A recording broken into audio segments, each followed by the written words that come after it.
During the summer of 2009, the Department of Asian and Asian American Studies at Stony Brook University offered two unique study abroad programs to China.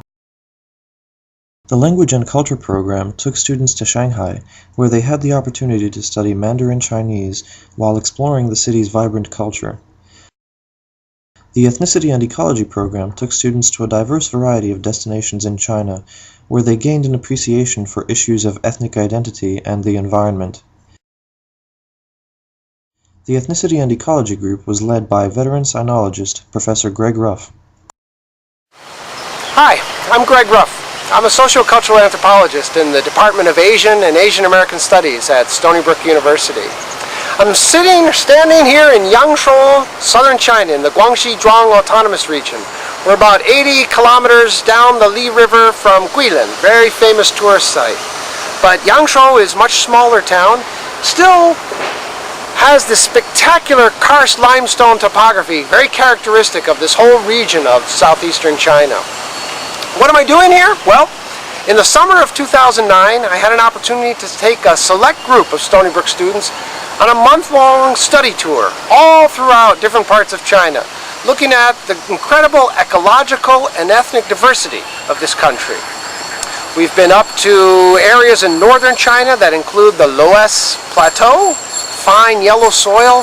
We've been up to the Qinghai Tibetan Plateau and the grasslands there, looking at the life and lifestyles and culture of Tibetan and Mongol pastoralists. We've been in parts of Sichuan, in the countryside as well as cities, climbing sacred Mount Umei and visiting farmers in their homes in the countryside, just getting ready for the rice harvest. And we've spent some time in the Hengduan Mountains of Yunnan and down in the tropics on the border with Myanmar or Burma. We've been here trying to get a handle on the relationships of material and symbolic exchange that characterize the relationships between ethnic Han Chinese, the majority of China's population, about 86% of the country is ethnic Han Chinese, and the remaining 15 or 14% of the country's population, that being the 55 officially recognized 少数民族 or minority nationalities. For example, the Zhuang are people that live in this area here, along with the Miao or Hmong, and the Dong and the Jing, and about 8 others in this particular region of China. The students who have come along with me are a select group. They've had a chance to have this sort of adventure of a lifetime, seeing parts of China that most foreigners never get a chance to see unless they've been coming back to China for a long time. Myself, I've been traveling back and forth to China since 1982. It's like my second home, a home away from home, you might say. And for the next hour or so, we're going to show you some highlights of our trip and let you hear some of the reflections the students have been having about what they've seen, what they've experienced, and what they felt during this great long march that we all took together. I hope you enjoy it. I'll see you in a little while.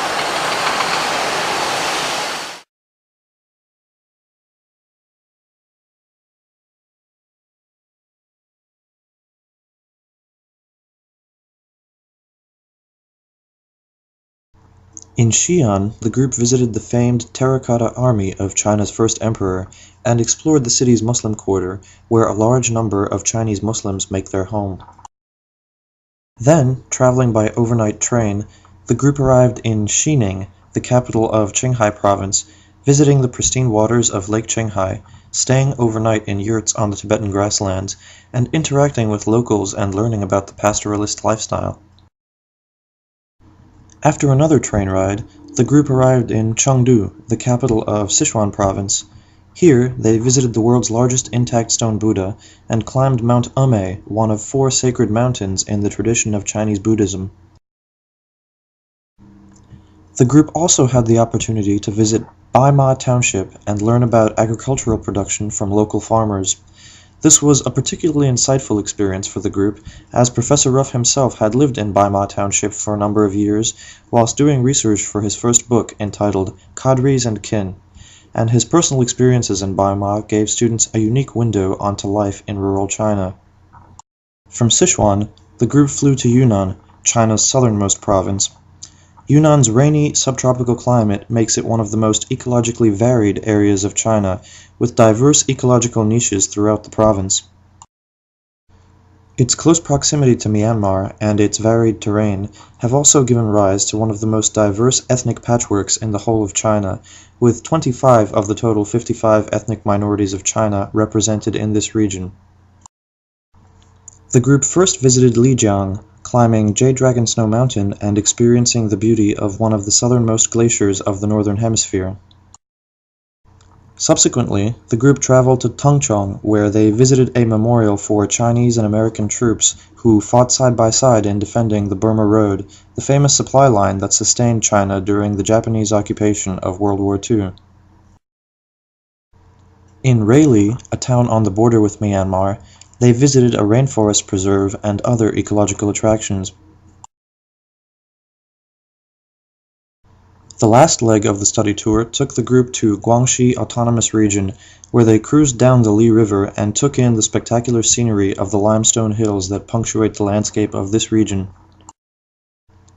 The group then flew to Shanghai for a final taste of urban life in China before returning to the United States.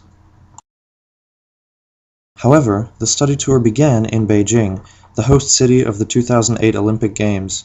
Here, the students of the Ethnicity and Ecology tour met with students from the Shanghai Language and Culture program, and together the two groups were able to explore the historic sites of China's capital.